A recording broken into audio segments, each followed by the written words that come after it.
Entonces, mira, Jorge Mauro es estudiante egresado recién, él dio su examen de grado de magíster en neurociencias ahora recién, hace un par de semanas atrás.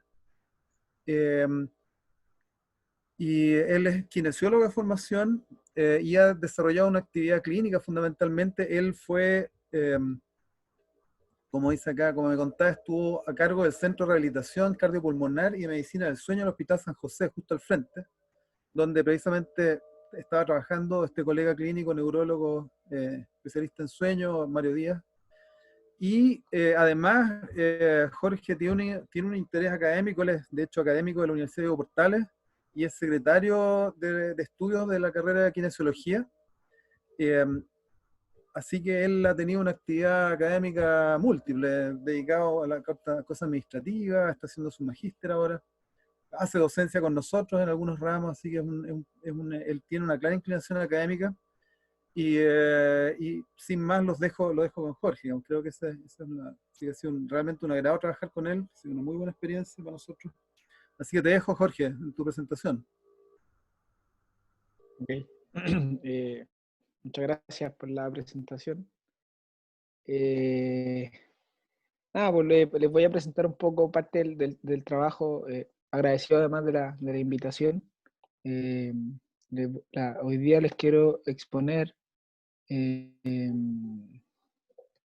parte del trabajo de la tesis de magíster que realicé en el laboratorio de cronobiología, de sueño y cronobiología. Que la hicimos, ¿cierto? Como decía el profesor, tratando de darle un enfoque clínico y tiene una parte, esa investigación muy fuerte, ¿cierto? Con aspectos clínicos y otra parte que tiene que ver con aplicaciones de eh, análisis de señal que había estado realizando el laboratorio, que es como la segunda parte de ese trabajo de tesis, ¿ya? Que es la que yo hoy día les quiero presentar. Voy a cargar la presentación.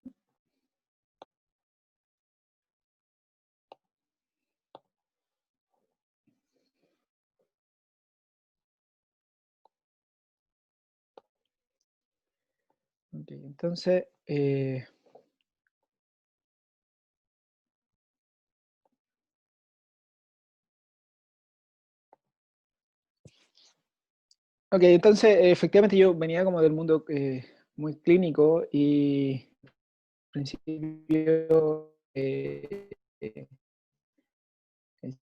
siempre es difícil a lo mejor eh, enfocarse en aspectos que probablemente no, que vida, que tiene que ver con los procesos de investigación, pero creo que fue una experiencia bastante bonita y un poco obsesiva. Esto de la ciencia como que despierta una especie de obsesión en uno, que creo que es una obsesión bastante sana. Bueno, el título de la presentación, ya, o lo que les voy a mostrar hoy día, es la detección automatizada de eventos motores durante el sueño mediante el análisis del envolvente electromiograma, que es un análisis que en el laboratorio ya se estaba realizando.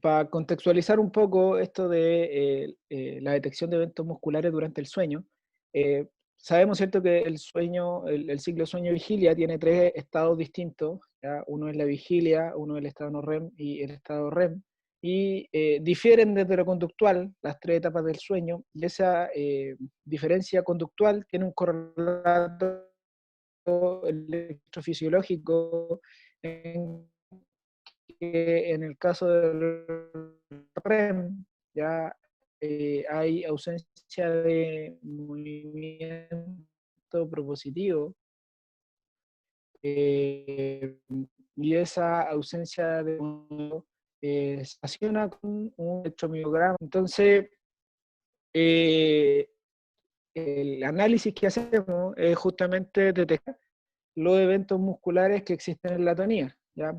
Porque como podemos ver en este himnograma, ¿ya? donde se están distribuyendo las distintas fases del sueño. En rojo, la fase que corresponde.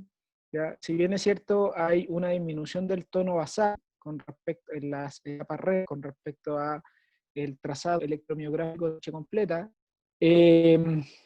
Si hacemos una observación de la etapa REM, vamos a ver que en los registros electromiográficos vamos a tener épocas, ya registros de 30 segundos del REM, ya una baja del tono muscular en esta etapa, pero aparecen ciertos fenómenos ya eh, eh, que son más bien pulsátiles, ya, y también algunos eventos que son tónicos, ya, pero que son eventos que tienden a ser aislados de activación muscular, ¿ya? Y claramente involuntaria. Entonces, básicamente eso es lo que tratamos de detectar con el análisis de la envolvente, estos eventos, ¿cierto?, de actividad muscular que van a ocurrir. ¿Y por qué son interesantes de evaluar estos eventos musculares? Porque si bien es cierto, es fisiológico que existan estos eventos musculares, ¿ya? Mientras de fondo hay una atonía, cuando existe un aumento en la proporción de estos eventos musculares, ¿ya? Aumenta la tasa, ¿ya? Como por ejemplo lo vemos aquí en este retrato de una época donde efectivamente el sujeto está en etapa REM, ¿ya? Pero tiene una alta tasa de actividad en los canales electromiográficos, ya aquí está el canal del mentol y aquí hay canales de las extremidades superiores, brazo derecho y brazo izquierdo. Si vemos acá, ¿cierto? No hay atonía y hay una constante actividad muscular, ¿ya? El aumento de esta actividad muscular se asocia a una enfermedad, ¿cierto? Descrita por eh, el ISSB, ¿ya? Que se conoce como trastorno conductual del REM, ¿ya? Ahora, ese trastorno conductual del REM tiene un abanico de expresión distinta como trastorno, desde la pérdida de la trastan en REM, movimientos o un aumento, ¿cierto?, de movimientos que son más bien fásicos, es decir, sacudidas musculares, pequeñas sacudidas musculares o lisa y llanamente movimientos axiales del brazo o del cuello o incluso vocalizaciones, ya todos esos movimientos o esas conductas asociadas a la pérdida de la atonía del REM.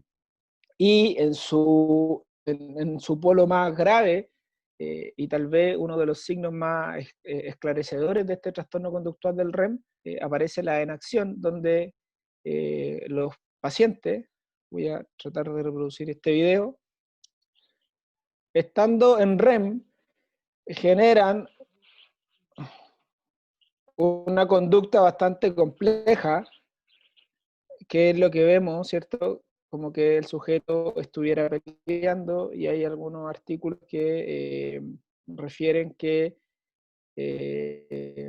perdón, y hay algunos artículos que refieren que en etapa REM ya uno tiene una alta tasa de sueños que son más bien violentos, ya que son más bien fuga, carrera, ya, y probablemente, dado que se libera la atonía, ya los sujetos actúan o estarían actuando su sueño, como lo vimos recién en el video, ¿cierto? Que da la sensación de que el paciente estuviera peleando. De alguna forma, él actúa lo que está soñando y por eso, ¿cierto? Lo denominamos como en acción, ¿ya? Ahora, ¿por qué es importante el trastorno conductual del REM?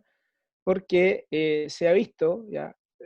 Como trastorno es importante, ¿cierto?, para las personas que lo padecen, ya que genera alteraciones en la calidad de sueño, pero una de las cosas tal vez más interesantes es que el trastorno conductual del REM ha demostrado ser una condición prodrómica de las alfa-sinucleopatías, ¿ya? Tanto de la enfermedad de Parkinson como de la atrofia multisistémica, y es eh, que esa presentación prodrómica lo antecede incluso hasta 10 a 15 años antes de que aparezcan las manifestaciones motoras, por ejemplo, del Parkinson, ¿ya? O sea, estos sujetos presentan trastorno conductual del REM y más o menos el 65% va a convertir a un trastorno o a una enfermedad de Parkinson, ¿ya? Por eso es importante porque se ha visto o se está estudiando, ¿cierto?, que de alguna forma este trastorno entrega una ventana que pudiera ser una ventana terapéutica ya para la enfermedad de Parkinson, que sabemos que es la la segunda enfermedad neurodegenerativa más importante después de la enfermedad de Alzheimer, ¿ya? Ahora, para diagnosticar este trastorno conductual del REM, ya como les comentaba, se necesita que los pacientes refieran haber tenido este tipo de conductas mientras están durmiendo, ¿ya? Y que estas conductas deben ser documentadas por una videopolisinografía y ocurrir efectivamente en etapa REM, ya para que sea un trastorno conductual del REM, pero además deben ser contrastadas con un registro polisonográfico donde efectivamente en el electromiograma de este registro polisonográfico se vea una pérdida de la atonía del REM, ya lo que se conoce como RCA o REM sin atonía. Pero para identificar ese REM sin atonía, ¿ya? Primero hay que etapificar, y la etapificación de un polisomnografía con respecto a sus estados de sueño es bastante complejo, ya, donde si bien es cierto existen reglas, la calidad para etapificar las etapas del sueño ya depende de la interpretación de esas reglas y de la experiencia y de la expertise que tenga el profesional en efectivamente poder etapificar los estados de sueño distintos, ya, siguiendo las reglas que propone la Sociedad Americana del Sueño. Eh, lo que complejiza ya eh, la etapificación y se complejiza aún más ya cuando queremos ir a identificar los eventos musculares en el análisis de la polisomnografía. Hasta hace unos 10 años atrás no había un consenso claro de cómo identificar en una polisomnografía la presencia de actividad muscular, ya que fuera patológica, eh, que en el fondo después que va a ser un correlato, ¿cierto?, de la pérdida de este REM sin atonía. Y hasta hace muy poco, el 2012, ya el grupo SIMBAR de Innsbruck, Barcelona, eh, establece finalmente, después de una serie de artículos de dos corrientes a lo mejor más importantes, ¿cierto?, la americana y una que es la europea, establece algunos criterios básicos para identificar aquella actividad muscular ya que puede entenderse como actividad muscular durante el REM, ¿ya? Que son los criterios que están descritos acá, ¿ya? Pero esos criterios descritos, ¿cierto?, que de alguna forma vienen a ordenar cómo vamos a identificar la presencia de actividad muscular, también requieren de expertos calificados que puedan identificar esos eventos, ¿ya? Porque existen otros eventos durante el REM, como los arousal o microdespertares, ¿ya? Que también tienen un aumento de la actividad muscular, ¿ya? Pero que no son considerados como una actividad muscular pura, ¿cierto? Que es lo que define el REM sin atonía, ¿ya? Y esto es absolutamente fisiológico, estos microdespertares, ¿ya? Por ende, efectivamente se necesita un alto nivel de especialización en los clínicos o en los electroneurofisiólogos para poder determinar o para poder hacer una correcta lectura de aquello, ¿ya? Y el otro evento importante, ¿cierto?, dentro del REM es que efectivamente haya atonía, existe atonía. Por eso, ¿cierto? Hay algunos problemas para poder identificar esto que tiene que ver con el entrenamiento necesario, ¿ya? Que para poder identificar, tanto etapificar y después poder identificar los eventos que están sucediendo en REM, se requiere un alto entrenamiento y una alta especialización en general, los neurólogos, que pese a que SIMBAR expone algunos criterios clínicos que son transversales para empezar a hablar con un lenguaje en común, la inspección del del electrograma, del polisonograma, sigue siendo a través de la inspección visual, ¿ya? Y al construir finalmente con la inspección visual la cantidad de actividades musculares que hay, se construye un índice y ese índice hace una segregación binaria de los sujetos, ¿cierto?, que tienen un aumento de la actividad muscular y por ende tienen REM serotonía y podrían tener trastorno conductual del REM, y el sujeto que tiene un puntaje de corte más bajo finalmente estaría libre de tener REM serotonía y por ende en menor riesgo de tener trastorno conductual del REM, ¿ya? Y por ahí no vela un poco con los matices que pudieran existir.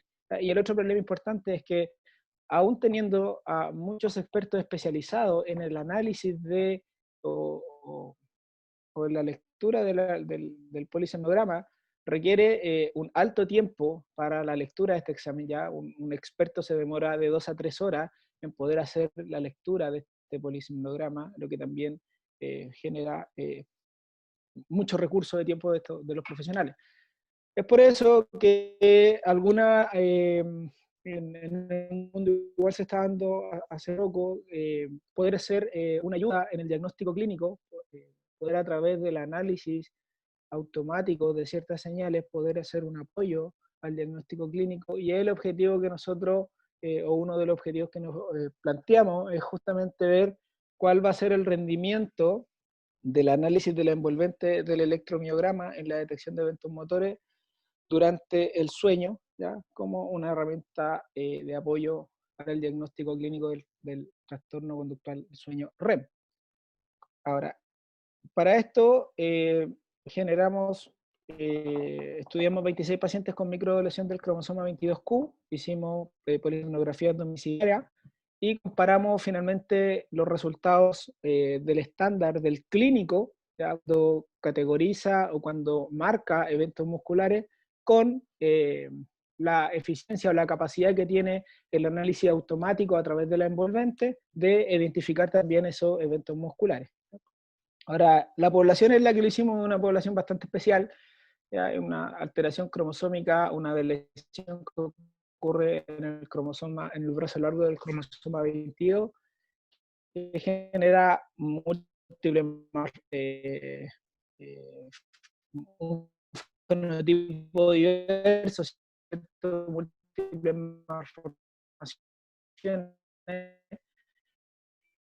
Y lo interesante, un riesgo de 20 veces mayor de tener una enfermedad de Parkinson, ¿no? Y que tuvieron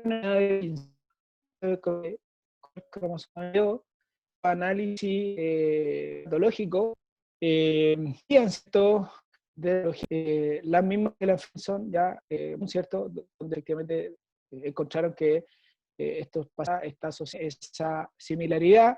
Es posible pensar, ¿cierto?, que estos pacientes también pudieran consistentemente presentar trastorno conductual.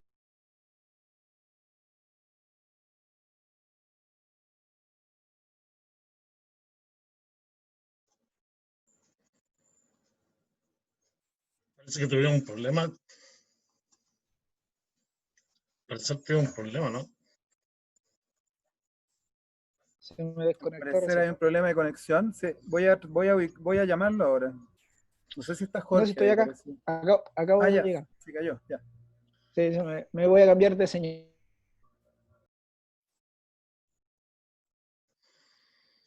Eh, les puedo pedir que a lo mejor corten sus cámaras por mientras, si es que, para que no me vuelva a pasar, si es que alguien tiene la cámara activada. Ok, entonces, como decía, tiene una manifestación fenotípica bastante diversa, ¿ya? Pero lo más importante dentro de este fenotipo es que esta población tiene un riesgo aumentado de tener enfermedad de Parkinson, ¿ya? De comienzo temprano, y que esa presentación de enfermedad de Parkinson es la misma presentación del Parkinson común, ¿cierto? Que presenta características de una alfa-sinucleopatía, ¿ya? De hecho, tienen, desde el punto de vista de la neuropatología, tiene el mismo comportamiento que la enfermedad de Parkinson común. Por ende, dado que comparten, ¿cierto?, esta misma neuropatología, es dado pensar que esta población también pudiera tener ya el trastorno conductual del REM, y por eso lo estudiamos en esta población en específica. ¿Ya? Ahora, como les comentaba, hicimos una videopolisomnografía domiciliaria y ocupamos como montaje del electromiograma para ver la actividad muscular, el método recomendado por Simbar, un electrodo que registre los músculos del mentón y electrodo en los flexores superficial de los dedos, ya poniéndolo el electrodo en el antebrazo, tanto del brazo derecho como del brazo izquierdo. Lo que hizo finalmente el clínico fue caracterizar, ¿cierto?, los eventos, y aquí se ve como hay un evento marcado en gris, ya caracterizó o marcó, básicamente etiquetó la actividad muscular, ¿ya? Y también etiquetó las actividades, ¿cierto?, como microdespertar que pudieran ser confundentes, y no etiquetó nada cuando había atonía, ¿ya? ¿Qué es lo que hicimos nosotros? Analizamos esta señal desde el punto de vista automático,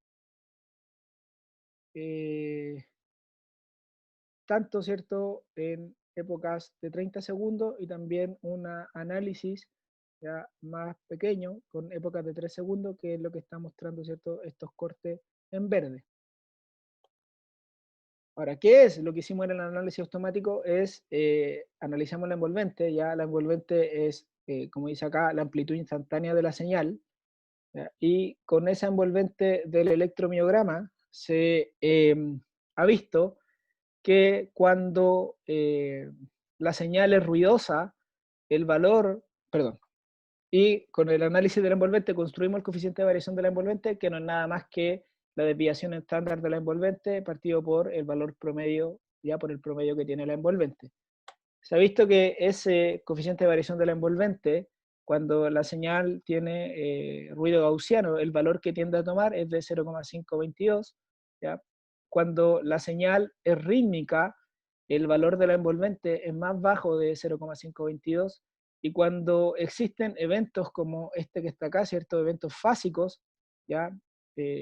Parecido, ¿cierto?, a lo que vimos en el electromiograma de del polisomnograma, ya donde veíamos actividad muscular, ¿cierto?, durante la atonía. Eh, Cuando sucede esto y en la señal hay espigas o trenes de espigas, ¿ya? Eh, el valor del coeficiente de variación de la envolvente tiende a ser mayor a 0,5. Obteniendo obteniendo la envolvente de la señal muscular, ya tanto del mentón y de los brazos, podemos ver cómo se mueve la amplitud del electromiograma y vemos que la amplitud de la envolvente cuando las personas están en REM, ya que aquí está identificado en el himnograma con un negro más resaltado, la amplitud tiende a ser más baja, ya que es coincidente, ¿cierto?, con la disminución del tono, y con respecto al coeficiente de variación de la envolvente, tiende, ¿cierto?, a tener baja actividad, pero también tiende a tener valores altos que probablemente están asociados a esta presencia de actividad muscular que dijimos que podía ser, ¿cierto?, fisiológica, y si eso aumenta pudiera ser patológica. Mapeamos cada segmento ya de evaluación del himnograma ya a través de 30 segundos, ¿ya? Construimos ventanas de 30 segundos, y cada ventana de 30 segundos va a obtener un valor de amplitud y un valor de coeficiente de variación de la envolvente, y lo graficamos en un retrato de fase, ¿ya? Y vemos que, y en este retrato de fase pusimos, ¿cierto? Normalizamos el valor de 0,522, que era el valor de ruido gaussiano, ¿ya? Para que fuera más didáctico o más gráfico explicarlo, que se note más gráfico. Por ende, el valor de 1 ahora va a representar el ruido gaussiano, y vemos cómo, con respecto a la morfología de la señal del electromiograma, se va a ubicar ya la época con respecto al valor de amplitud y de coeficiente de variación de la envolvente que tenga. Y así vemos que épocas, por ejemplo, que tienen una alta actividad muscular, ya se van a encontrar con una alta amplitud asociado al alto tono, pero con un coeficiente de variación de la envolvente que efectivamente se aleja del valor gaussiano y tiende a tener un valor que es característico, ¿cierto?, de señales que tienden a tener estos trenes de espiga, ¿ya?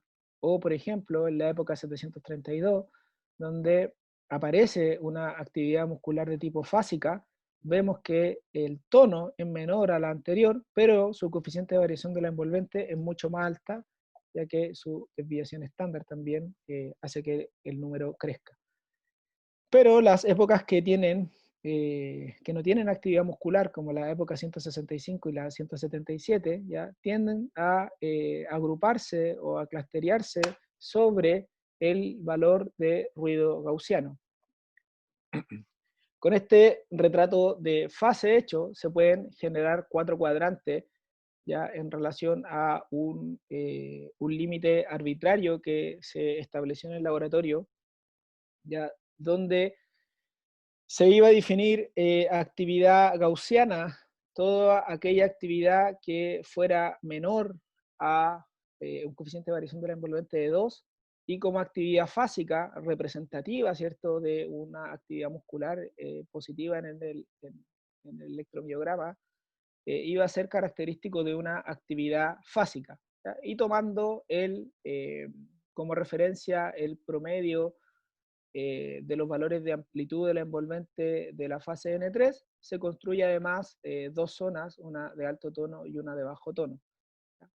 Donde el cuadrante Q3, ¿ya?, como lo vio Danay en su tesis doctoral, iba a ser un cuadrante donde las personas que tuvieran, donde se vio que las personas que tenían trastorno conductual del REM tendían en fase REM, ¿ya?, a tener una ocupación de este cuadrante de alta actividad muscular, ¿ya?, a diferencia de los controles, ¿ya?, donde hay predominio de atonía en REM y la actividad muscular se iba a ubicar en el cuadrante Q1. Dado que ella vio que existía este comportamiento, quisimos ver ya si lo que efectivamente esta fuga de puntos en el cuadrante Q3 se correspondía a lo que el médico categorizaba como actividad muscular positiva. Entonces, este gráfico ya lo habíamos visto, donde el médico marcaba cierta actividad muscular en el electromiograma, y nosotros ubicamos ya esta mini época que está aquí en nuestro retrato de fase, y vimos que efectivamente el cuadrante Q3 coincide con lo que el médico, ¿cierto?, siguiendo el criterio estándar actual, identifica. Vimos si analizamos la reproducibilidad de nuestro cuadrante Q3 ya con respecto al criterio estándar hoy día del clínico para identificar actividad muscular, y ocupando el índice de capa de Cohen, vimos que para todos los músculos, ya los flexores superficial derecho, izquierdo, y para el músculo mentoniano, la reproducibilidad de efectivamente que nuestro cuadrante Q3 sea capaz de detectar un evento muscular tal cual como lo hace el clínico es bastante alta, ya es bastante buena, un índice de capa de 0,7. Ahora, como les comenté, habíamos visto que habíamos puesto un valor arbitrario, ¿ya? Basado un poco en la experiencia que había tenido previamente, que se había tenido en el laboratorio, ¿ya?, donde se determinó que todo valor que supere el coeficiente de variación de la envolvente mayor a 2 iba a responder a una presencia de actividad muscular de tipo fásica o pulsátil, ¿ya? Pero hasta ese momento solo había o había sido seleccionado, ¿cierto?, más bien de forma empírica. Entonces quisimos ver qué valor tomaba el coeficiente de variación de la envolvente cuando el clínico, que es el experto, ¿cierto?, en marcar actividad muscular, decía que había una actividad muscular. Quisimos ver qué valor tomaba nuestra envolvente, ¿ya? Y vemos acá que eh, tenemos en comparación los valores de actividad de la envolvente de N3 y los valores de la envolvente de vigilia, y vemos los tres eventos clásicos que aparecen en etapa REM: la presencia de actividad muscular, los microdespertares y la atonía. Y vimos que cuando el clínico marca una actividad muscular, los valores que toma la envolvente efectivamente tienden a ser distintos y mucho más altos que incluso cuando estamos en microdespertares y en atonía. Quisimos ver cuál era el valor preciso para discriminar atonía de actividad muscular, ¿ya? Y construimos curvas ROC basado en el índice de Youden, y nos dimos cuenta que la mejor especificidad y sensibilidad se obtenía cuando el coeficiente de variación de la envolvente tomaba un valor de mayor a 1,9, ¿ya? Muy parecido a este valor arbitrario o empírico que nosotros, o que en el laboratorio se había establecido antes para construir los cuadrantes. Esto lo vimos, ¿cierto?, una AUC bastante buena para los músculos del mentón, ¿ya? Y vemos que se repite el comportamiento con una AUC bastante buena nuevamente para discriminar atonía de evento muscular en el brazo derecho, ¿ya? Y lo mismo para el brazo izquierdo. y ahí que discriminamos finalmente que hacer el análisis de la envolvente a 3 segundos tiene una muy buena eficiencia y la reproducibilidad para detectar eventos musculares es similar a la del estándar clínico actual, ¿ya? Y que nuestro valor empírico del coeficiente de variación de la envolvente es bastante cercano y es un muy buen clasificador para diferenciar lo que es un evento muscular de lo que es una atonía. Eso.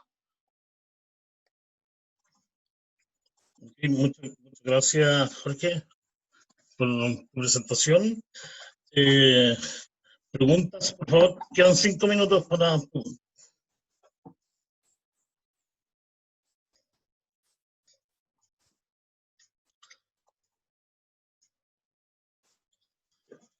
Levanten la mano si desean hacer una pregunta.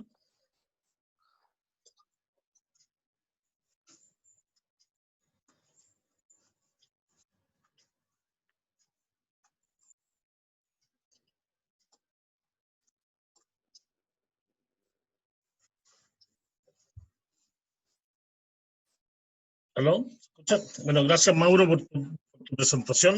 El doctor Miralles te quiere hacer una pregunta. Hola, te quiero felicitar por la presentación, me pareció muy interesante. Hay algo que yo de puro ignorante no sé, y es, cuéntame cuando uno, en el caso mío, de mi área, el bruxismo siempre predominantemente se produce en el sueño no REM, ¿ah? Etapa 1 y 2, que yo le llamo los microdespertares. La pregunta que te quiero hacer es esta. Cuando el sueño REM está alterado, también se produce bruxismo. Pero ¿el sueño REM alterado significa microdespertar o no? Esa es la duda que tengo. Si el sueño REM alterado significa microdespertar, no, porque para que tenga microdespertar tiene que tener, según la sociedad americana, efectivamente un aumento en la amplitud o en la frecuencia del electroencéfalo. Entonces, si no tiene eso, o una de esas características, o características también en la curva respiratoria, finalmente cae solo como una actividad muscular. Ahora, si tiene efectivamente un microdespertar a nivel del electroencefalograma, ahí ya deja de ser solo una actividad muscular y se transforma a microdespertar. Ahora, si los sujetos que tienen trastorno del REM tienen aumento de los microdespertares, Esa es la pregunta. En el caso de nosotros no lo analizamos, ¿ya? Y hay alguna literatura que efectivamente dice que sí, ¿ya? Que puede estar asociado a aumento además de los microdespertares, dado también los movimientos que se producen, sobre todo cuando los movimientos son más bruscos. Pero en el caso de nosotros no lo analizamos en este estudio. Muchas gracias, Jorge.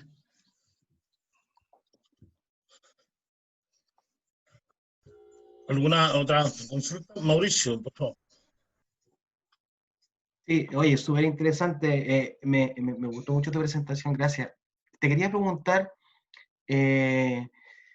a propósito de lo que mencionabas de la relación que podrían tener estos microdespertares con los pacientes de Parkinson más adelante, ¿qué valor predictivo le ven ustedes realmente a que esto pueda ser útil en la clínica para tomar en cuenta justamente como valor predictivo de Parkinson? ¿Qué pensarías tú que podrían hacer? Porque yo no sé, si me perdí un poquito en el método, yo no sé cuántos pacientes analizaron, por ejemplo, en este caso. Sería interesante quizás mirar, por ejemplo, pacientes de algunas edades determinadas, ¿verdad? O en distintos rangos de edades, y después evaluarlos más adelante y ver si efectivamente hacen o no estos síndromes parkinsonianos para determinar sus valores predictivos. ¿Qué piensas de eso? Sí, o sea, efectivamente, el trabajo previo que se había hecho, había notado que había un aumento en la actividad muscular, de ahí construyeron unos índices, y los índices son muy buenos para discriminar a los sujetos que tienen trastorno conductual del REM de los que no, pero no se había visto el evento propiamente tal y si tenía concordancia con la clínica, o sea, con lo que marcaba el clínico. Ahora, claramente, en este tipo de pacientes no encontramos trastorno conductual del REM y ninguno de ellos también tenía manifestaciones o no presentó manifestaciones de Parkinson. Entonces, dadas esas características, de alguna forma este estudio se hizo en una población sana, ya de 26 sujetos. Ahora, claramente habría que hacer este mismo análisis del evento y contrastarlo lo clínico con lo automatizado en población que tiene trastorno conductual del REM y si tiene el mismo comportamiento para definir de una actividad muscular de lo que no es una actividad muscular, y también hacerlo en personas que tienen una edad consistentemente mayor, ¿ya? Porque los pacientes, lo que lo hicimos, tienen una edad promedio de 26 años, ¿ya? Si bien es cierto, ellos también tienen Parkinson temprano, que se presenta a los 37 años, por ende, si le quitamos 10 años, a los 26 años